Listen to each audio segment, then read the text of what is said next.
நம்ம இப்ப யாரு கூட இருக்கோம் அப்படின்னா அது வந்து எல்லாருக்குமே தெரியும், இந்தியால இருக்கிற எல்லாருக்குமே தெரியும். அம்பிகா மேம். ஸோ எவ்வளோ கைண்டுன்னு பாருங்க. நம்ம வந்து ஒரு ஊர்ல ஒரு மூலையில கன்னியாகுமரியில வீடியோ பண்ணிட்டு இருந்தோம்.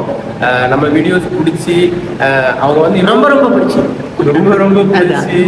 நம்மளை வந்து தேடி கண்டுபிடிச்சி ஃபோன் நம்பர் வாங்கி கேட்டா ஆமா கண்டுபிடிச்சி நம்ம இன்னைக்கு வந்து பாக்குறதுக்கான ஒரு ஆப்பர்ச்சுனிட்டி கிடைச்சிருக்கு. மேமோட பிளெஸிங்னால நமக்கு அதுக்கப்புறம் நிறைய நல்ல விஷயங்கள் நடந்துட்டே இருக்கு.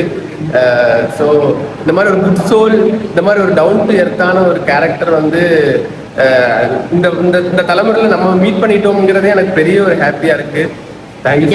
எனக்கும் தான் இந்த வீடியோ பார்த்துட்டு இருக்கிற எல்லாருக்கும் நிறைய பாருங்க. இப்போ எனக்கு வந்து இவங்க தான் பிபி பஸ்டர்ஸ் அப்படின்னு என்னன்னு தெரியுமா?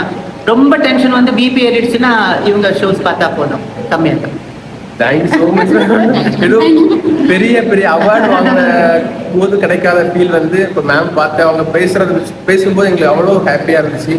ரொம்ப ஹாப்பி. மேம் வந்து இப்போ கொஞ்ச நாளையில ஒரு சேனல் ஆரம்பிப்பாங்க. உங்க எல்லாம் என்டர்டெயின் பண்ணி எஜுகேட் பண்ணி அவங்க லைஃப்ல நடக்கிற நிறைய விஷயங்களை அவங்க உங்ககிட்ட ஷேர் பண்ணுவாங்க. அப்புறம் ஊருக்கு வரேன், கன்னியாகுமரி வர போறாங்க. கன்னியாகுமரியில இருக்கிற எல்லாருமே நிறைய ஃபேன்ஸ் இருப்பாங்க, நிறைய பேர் இருப்பீங்க. நம்ம கன்ஃபார்மா மேம் மீட் பண்ணலாம்.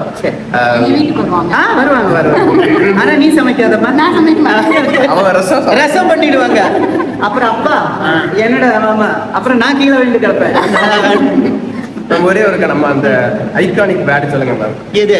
ஐயோ வேண்டாம், அது வேற எனக்கு வேற அடிக்கடி வாயில வந்துட்டு இருக்கு. பயலை சொல்லுங்க.